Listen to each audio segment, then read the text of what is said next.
everybody. Today was the last day of the first week of steep interval training after my vacation. In total I did 4 sessions so far, and the next week there will be 4 sessions too, so in total 8. And then in 2 weeks I will do the reference testing where I actually will ride the uphill without any interval training, just from the village up to the start to the trail, to see if I improved in any way.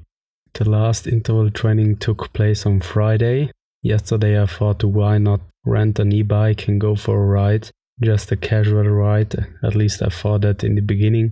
But all of you who ride mountain biking uphills for quite a bit, that once you reach a certain stamina level you can't really go slow. The same thing was true for me, so I went uphill with the e-mountain bike where I normally do my interval training just to see how fast it can be. So probably the average speed was around 20 kilometers an hour.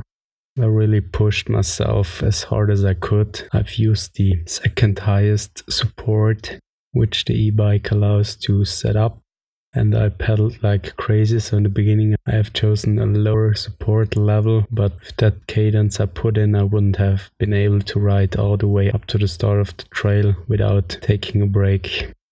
And intensity wise it was like me riding between 20 to 25 kilometers an hour. So after 25 kilometers an hour the bike isn't supporting anymore, otherwise you would require a license plate, lights and all that stuff a car requires. And at that speed it felt like riding uphill, but not as hard as usual. So it isn't as hard obviously as the interval training, as the intense intervals is more like between warm-up and normal uphill riding. So I could really sustain that speed for a very long time. After that I went down the trail. Unfortunately the e-bike was quote-unquote only a hard day, so I couldn't push that hard on the trail itself. Then I went down to the village and I actually forgot to bring a bottle of water, so I went home, I took that and I went uphill on the other side of the mountain, where I went up until where the cable car is going. Normally it would take me around 1 hour and 10 minutes. I managed to go uphill in 28 minutes.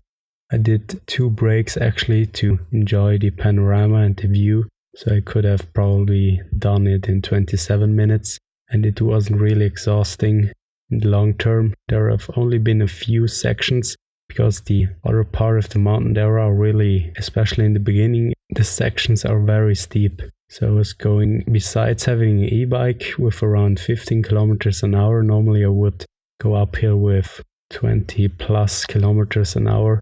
Only that, as said, the first section is extremely steep. Even more extreme is that the Ötzi marathon, which takes place each spring in our town, the athletes who compete there are actually riding at the same pace as I did on the e-bike. At least comparing a video I shot a few years ago, it almost seems that they ride, I don't know, between 10 or 15 kilometers an hour on those steep sections. So me, after 3 to 4 years of basic training, of amateur training, I still have to use an e-bike to compete with them actually. That's really fascinating how far you can push your body. Yesterday's ride I felt it a bit in my legs on the cycle path, but then later found out that it didn't affect me that much, but still I used that as an excuse not to push as hard, as I really want to maintain the every other day training to give my legs 1 day of rest. Otherwise I wouldn't see any results, as obviously my muscles are growing when I'm resting, not while training itself. The training is more of a impulse, more of a trigger, which then leads to muscle growth and increased muscle strength, which is built actually while resting and while sleeping. So I played it safe a bit. I tried to use a higher gear than normally, and it was interesting because I wasn't probably as fast as normally, but it really felt harder in my legs, but it didn't felt as hard stamina wise as if I have chosen a lower gear on the uphill. What I noticed was that having to put that much force into the pedals through my legs actually caused a lot of lower back pain. As obviously the only point where you're contracting against is your saddle, besides the pedals obviously. So my lower back had to really work, and it kind of contracted my muscles in such a way that after a while I felt pain. As far as I know, lower back pain while riding, especially during longer rides, is a common problem among mountain bikers. I found a really interesting article yesterday.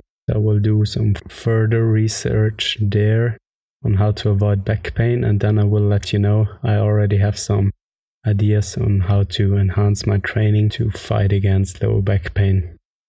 At the very last intense interval, I had to pass the trail entrance for a few 100 meters. Actually there the wilderness begins, and I stopped there. I didn't breathe as heavily as usual, and I looked around, and while looking around on the hills just in front of me, I've seen 2 deers. The same as yesterday while I was riding with the e-bike. Actually 2 deers have been right next to the street. Then I shifted, they noticed me, and they ran away right into the forest.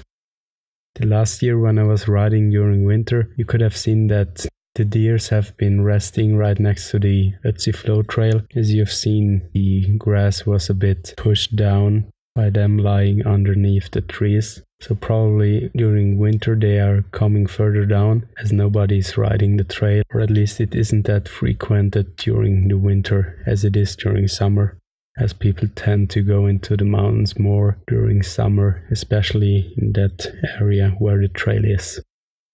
And as yesterday I was really lucky, as while recording this it began to rain. Now it stopped, but right 30 minutes after me coming home it started raining, so as usual I was really lucky to ride without rain. The trail has been muddy, but muddy trails are a lot of fun. I just don't like to ride in the rain.